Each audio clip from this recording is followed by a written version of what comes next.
جانور کے حوالے سے مزید شرطیں ہیں کہ جانور صحیح سالم ہو، تندرست ہو، اور 4 طرح کے خصوصاً آپ نے عیب بیان کیے کہ جن کے ہوتے ہوئے قربانی نہیں ہوتی۔ وہ عیب کیا ہے؟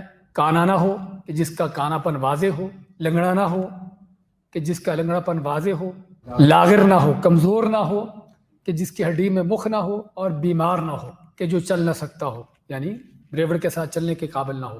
اس کے علاوہ سینگ ٹوٹا ہو یا کان کٹا ہو، اس طرح کی چیزیں ہیں۔ ہاں، یہ وہ چیزیں ہیں کہ جس سے یہ ہے کہ قربانی تو ہو جاتی ہے، لیکن بہتر افضل ہے کہ اس طرح کی چیزیں نہ ہوں۔ بہتر افضل یہ ہے کہ جانور صحیح سالم ہو، سینگ بھی اس کے پورے مکمل برابر ہوں، صحیح ہوں، کان وغیرہ نہ کٹے ہوں۔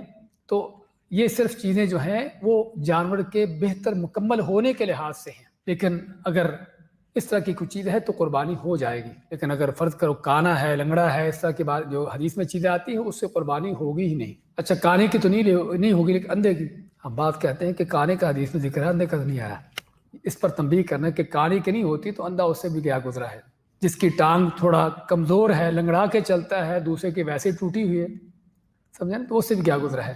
تو اللہ کل حال جانور صحیح سالم ہو۔ قربانی کے لیے جانور خریدا آپ نے، اور پھر اس کے کو چوٹ لگ گئی کہ جانور خریدا ہم نے قربانی کے لیے، اور وہ پھسلا، اور پھسلنے کی وجہ سے اس کی ٹانگ میں کچھ یعنی کہ ایسی چوٹ آئی کہ وہ صحیح چل نہیں پاتا، تو کیا خیال ہے پھر؟ ہو جائے گی؟ آپ تو ابھی سن رہے تھے کہ لنگڑے کی نہیں ہوتی۔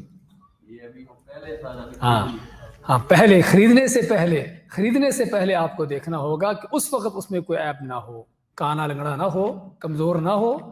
یہ خریدنے سے پہلے کی بات ہے۔ خرید لیا آپ نے، صحیح سلامت خرید لیا، اس کے بعد کو اس کے اندر کوئی کمزوری کمی پیدا ہو گئی، ہاں، یہ چیز جو ہے جائز ہے۔ صحابہ اکرام کے زمانے میں اس طرح کی چیز واقع ایسا ہوا کہ جانور خریدنے کے بعد اس کو یعنی کہ چوٹ لگ گئی، کوئی ایسا معاملہ ہوا، تو صحابہ نے فتویٰ دیا اس کے جائز ہونے کا۔